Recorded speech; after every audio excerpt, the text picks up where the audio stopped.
大家好，歡迎嚟到輕鬆補給站。今日我哋就輕輕鬆鬆咁補給下一個同大家嘅日常生活都息息相關嘅話題，影響到所有香港人。佢就係食物金字塔，英文就係 food pyramid。點知原來呢個食物金字塔唔係一個 food pyramid， 反而呢係一個 pyramid scheme， 就即係類似傳銷嘅概念啦。你可以當係而家啲美國佬平均個身體就負荷多咗23磅肥肉。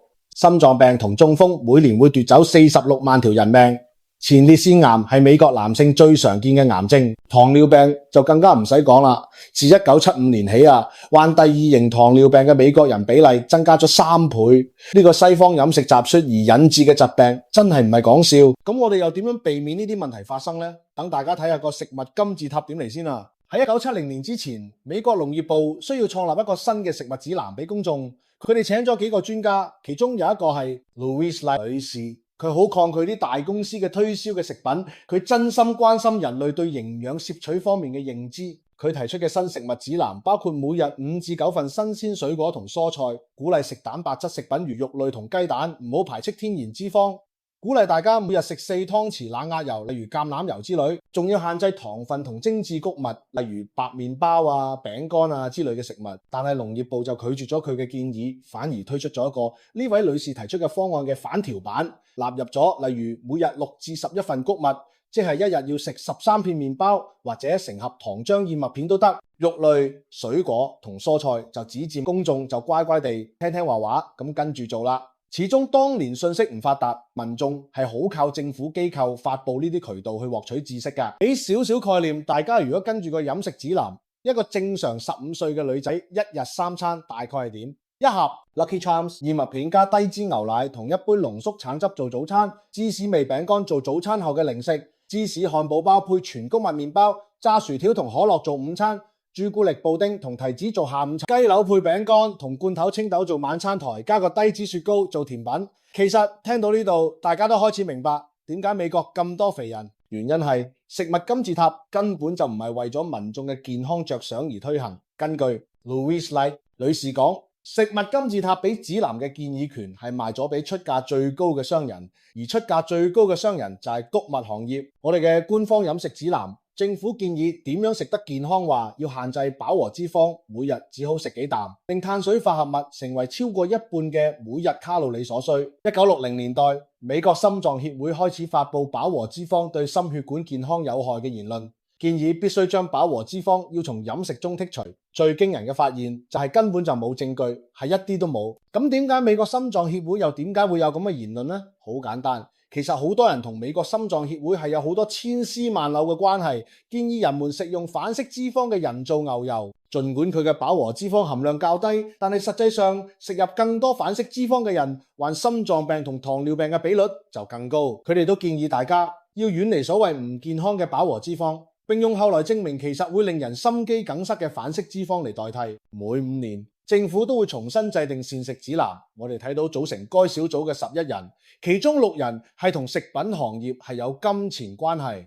喺學校排緊隊等食午餐嘅時候，好容易會見到聯邦政策嘅推動之下，美國人嘅飲食習慣係點樣由細到大，係點樣俾商家買通咗政府嘅食品商影響。由呢個漢堡包上面放嗰塊芝士，牛奶俾大量資助，但係蔬菜同水果就好難揾得到。呢一切都源於政府合約偏袒，特別係肉類生產商同其他生產商。而呢啲交易情況下，而設計出嚟嘅餐單係同兒童飲食健康一啲關係都冇，一切都只係同相關嘅政府合約企業嘅收入有關。真係歡迎嚟到惡魔食品供應鏈啊！而呢啲都只係食物金字塔呢個大騙局嘅一部分。留意1969年阿波羅11號50週年紀念視頻裏面嘅人群，個個都身材標準，同依家黐肥比例嚴重嘅美國人相比之下，佢哋睇落就好似完全係唔同嘅人種。喺70年代嗰陣，幾乎全世界每個國家都面臨緊好嚴重嘅穀物短缺，而且睇落前景一啲都唔樂觀。大豆產量跌咗足，但小麥產量仲要係10年新低。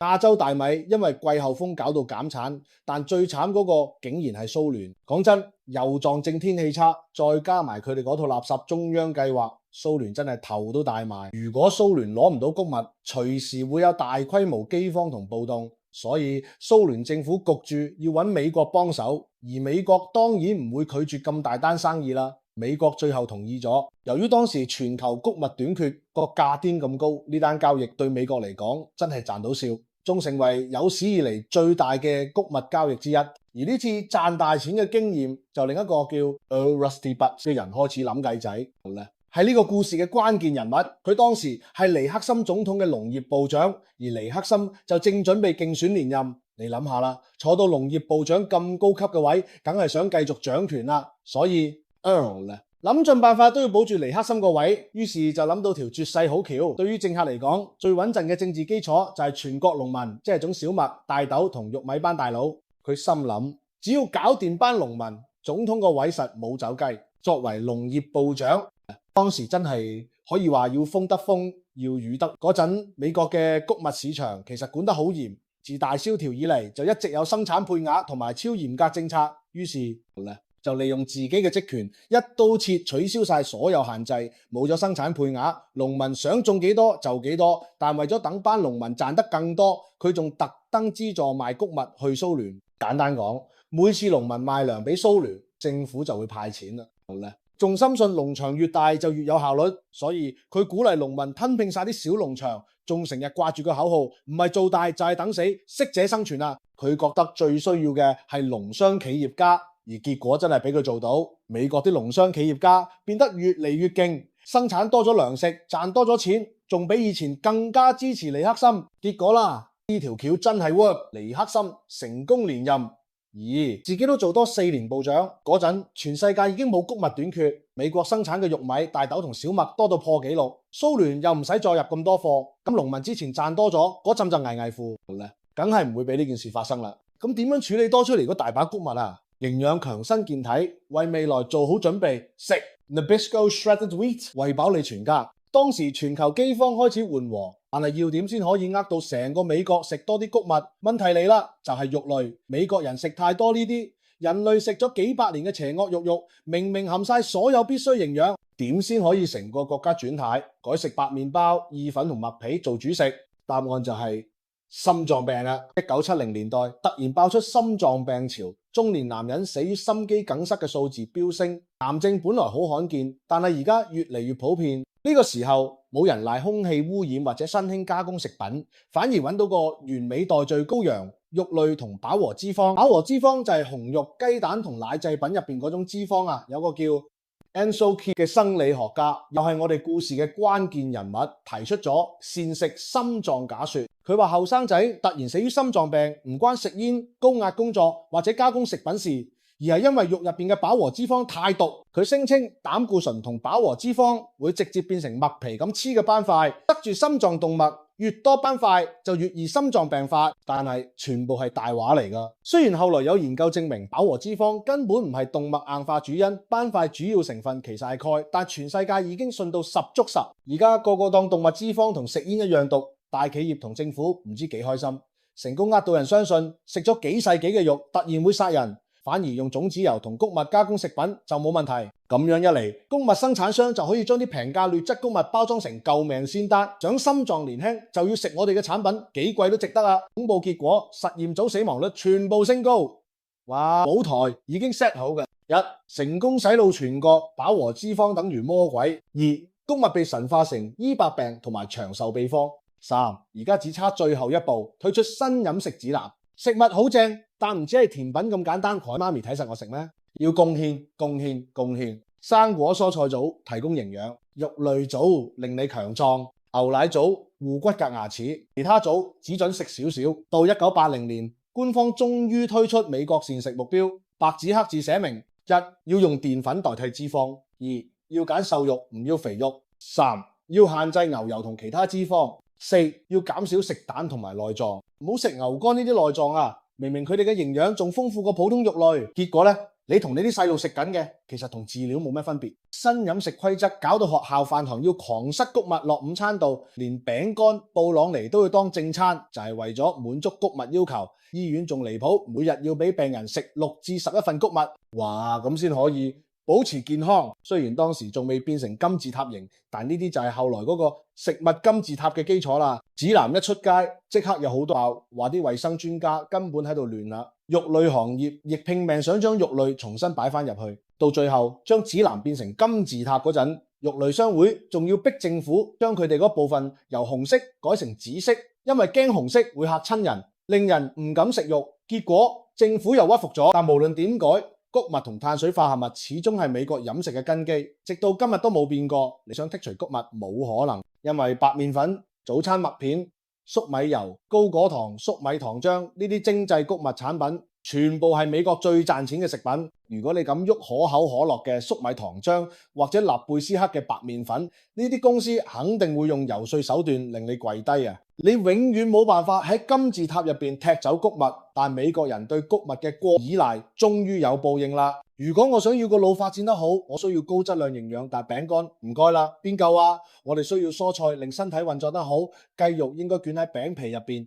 而唔係炸到脆卜卜。健康零食、新鮮食物，我哋好愛。經過多年瘋狂推廣穀物之後，你終於發現呢套無敵飲食令美國人越嚟越肥。點解政府搞咗咁多嘢？卡路里標籤、新午餐計劃，但係肥胖率仲係咁高？而家肥胖同超重已經係美國可預防死亡嘅第二大原因。公眾開始醒覺，食物金字塔根本冇用，所以2011年奧巴馬政府終於轉軚，肥胖率太高啦，我哋要支持美國人改善健康同營養。於是佢哋推出咗我嘅餐盤 My Plate， 取代咗舊嗰個垃圾金字塔。個概念好簡單，一半個盤裝低卡水果蔬菜，好似健康；但係精製穀物同植物油依然係推薦飲食，因為大企業點會放過你？政府仲話，如果美國人食多啲生果蔬菜，自然會食少啲卡路里，變瘦兼冇病痛，係咪好正啊？講就易啦，以前啲人係營養不良，而家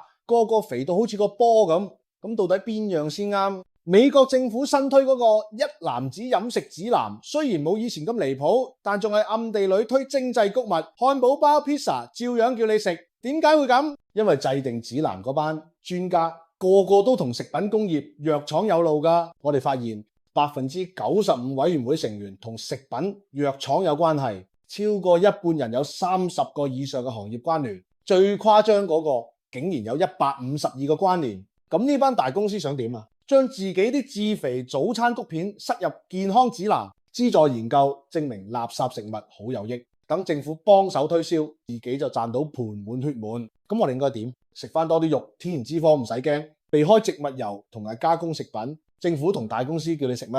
反其道而行就最安全啦。希望今集嘅內容都幫到大家去了解更多關於食物金字塔嘅內容，同埋希望都幫到大家去小心選擇健康嘅食品。如果中意今集嘅內容，多謝你俾個 like 完記得 subscribe 再加多個 share啦。多謝支持輕鬆補給站，下次再傾，拜拜。